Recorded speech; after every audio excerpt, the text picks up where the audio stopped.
बच्चों, आज हम पढ़ने जा रहे हैं पाठ 11 काल। तो काल क्या है? क्रिया के जिस रूप से हमें क्रिया के समय का बोध होता है वो काल कहलाती है। काल का अर्थ है समय। हम प्रत्येक कार्य को समय अनुसार संपन्न करते हैं। शब्द के जिस रूप से हमें कार्य के होने का समय पता चलता है उसे ही काल कहते हैं। जैसे राधा नाच रही है, आदित्य ने बिस्कुट खाया, पिताजी अखबार पढ़ेंगे। तो इनसे क्या है, हम इन वाक्यों को पढ़कर इनके समय का अनुमान लगा सकते हैं। यानी राधा नाच रही है यानी वर्तमान समय की बात हो रही है कि यानी काम अभी चल रहा है। आदित्य ने बिस्कुट खाया यानी ये काम हो चुका है। और पिताजी अखबार पढ़ेंगे यानी भविष्य में वो अखबार पढ़ेंगे। अलग अलग समय का हमें ज्ञात हो रहा है। उपरोक्त इन वाक्यों से चल रहे समय का, बीते हुए समय का और आने वाले समय का बोध हो रहा है। क्रिया के जिस रूप से क्रिया के होने या करने के समय का बोध होता है उसे काल कहते हैं। काल के भेद, काल के निम्नलिखित 3 भेद होते हैं: वर्तमान काल, भूतकाल और भविष्यत काल। तो सबसे पहला है वर्तमान काल। क्रिया के जिस रूप से कार्य के चल रहे समय में होने का बोध हो उसे वर्तमान काल कहते हैं। जैसे वो नाच रहा है, माली पौधे में पानी दे रहा। तो क्या है, इससे क्रिया में वर्तमान समय का पता चलता है। इन क्रियाओं से हमें वर्तमान समय में होने वाले काम का बोध होता है।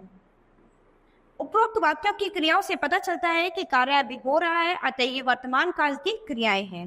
वर्तमान काल के भेद, वर्तमान काल के 3 भेद होते हैं। सबसे पहला सामान्य वर्तमान, दूसरा अपूर्ण वर्तमान और तीसरा संदिग्ध वर्तमान।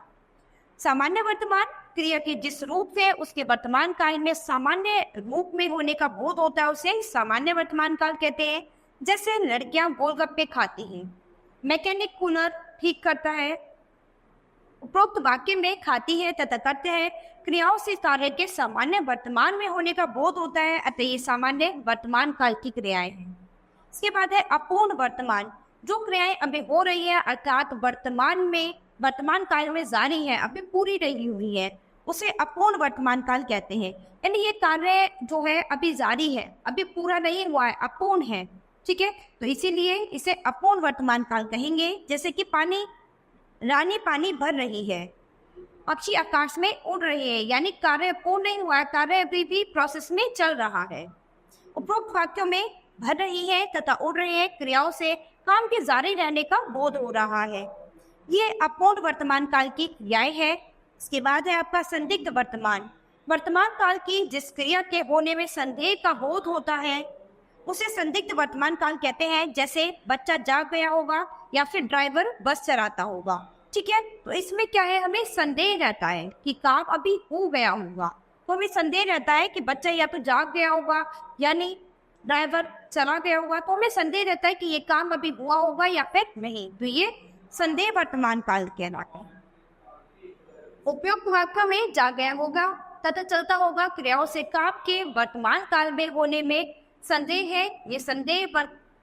ये संदिग्ध वर्तमान काल की क्रियाएं। इसके बाद दूसरा है आपका भूतकाल। क्रिया के जिस रूप से बीते हुए समय का बोध हो उसे भूतकाल कहते हैं। जैसे कि करण ने गाना गाया, हिमानी विद्यालय गई थी। तो क्या है, ये भूतकाल की वाक्य है क्योंकि इससे पता चलता है कि काम जो है बीते हुए समय में हो चुका है। उपयुक्त वाक्यों में गाया तथा गई थी क्रिया रूप से कार्य के बीते समय के होने का बोध होता है, अतः ये क्रियाएं भूतकाल की है। भूतकाल के भेद, भूतकाल के 6 भेद होते हैं। सबसे पहला सामान्य भूतकाल, आसन भूतकाल, अपूर्ण भूतकाल, पूर्णभूत भूतकाल, संदिग्ध भूतकाल और हेतुमत भूतकाल। ठीक है, तो सबसे पहला है आपका सामान्य भूतकाल। क्रिया के जिस रूप से साधारणतः उसके भूतकाल में सामान्य रूप से होने का बोध हो उसे सामान्य भूतकाल कहते हैं। जैसे कि अनुज ने पत्र लिखा, बच्चे पिकनिक पर गए। तो उपयुक्त वाक्यों में लिखा तथा गए सामान्य भूतकाल की क्रियाएं हैं। इसके बाद है आसन्न भूतकाल। क्रिया के जिस रूप से यह बोध हो कि क्रिया अभी अभी समाप्त हुई है उसे आसन्न भूतकाल कहते हैं। जैसे कि माँ ने चाय बना दी है, मेहमान आए हैं। यानी ये काम जो है वो अभी अभी हुआ है। इस वाक्य को पढ़ के आपको पता चलता है इन वाक्यों को कि जो काम अभी अभी समाप्त हुआ है वो आपका क्या है, आसन्न भूतकाल। उपरोक्त वाक्यों की क्रियाओं से पता चलता है कि कार्य थोड़ी देर पहले ही अभी पूरा हुआ है, अतः ये आसन्न भूतकाल की क्रियाएं हैं। इसके बाद है पूर्ण भूतकाल। क्रिया के जिस रूप से यह बोध होता है कि क्रिया को समाप्त हुए बहुत समय बीत गया है उसे पूर्ण भूतकाल कहते हैं। जैसे कि दादाजी दवाई ले चुके हैं, यानी इस वाक्य को पढ़कर आपको पता चला है कि ये चलता है कि ये कार्य जो है बहुत समय पहले ही हो चुका है, यानी इस कार्य को हुए बहुत समय बीत गया है। बच्चे गृह कार्य कर चुके थे, ठीक है, तो ये काम बहुत पहले ही समाप्त हो चुका है। उपरोक्त वाक्यों में चुके हैं तथा चुके थे क्रियाओं से पता चलता है कि काम बहुत पहले पूरा हो चुका है, अतः ये पूर्ण भूतकाल की क्रियाएं हैं। अपूर्ण भूतकाल क्रिया के जिस रूप से यह बोध हो कि क्रिया भूतकाल में हो रही थी किंतु समाप्त नहीं हुई थी, उसे अपूर्ण भूतकाल कहते हैं। जैसे कि किसान हल चला रहा था, वह खाना खा रही थी, ठीक है। तो उपयुक्त वाक्यों में चला रहा था तथा खा रही थी क्रियाओं से पता चलता है कि कार्य बीते हुए समय में प्रारंभ हुआ था परंतु अभी तक पूरा नहीं हुआ, अतः ये क्रियाएं अपूर्ण भूतकाल की हैं। इसके बाद आता है आपका संदिग्ध भूतकाल। भूतकाल की जिस क्रिया के होने में संदेह हो उसे संदिग्ध भूतकाल कहते हैं।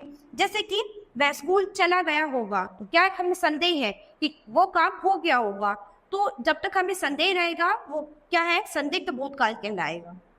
उसने चित्र बना दिए होंगे, तो हम अनुमान लगा रहे, संभावना कर रहे हैं कि उसने चित्र बना दिए होंगे, तो यहाँ पर क्या है, संदिग्ध भूतकाल। उपरोक्त वाक्यों में चला गया होगा तथा बना दिए होंगे से काम के होने में संदेह है, अतः ये संदिग्ध भूतकाल की क्रियाएं हैं। इसके बाद है हेतु हेतुमत भूतकाल।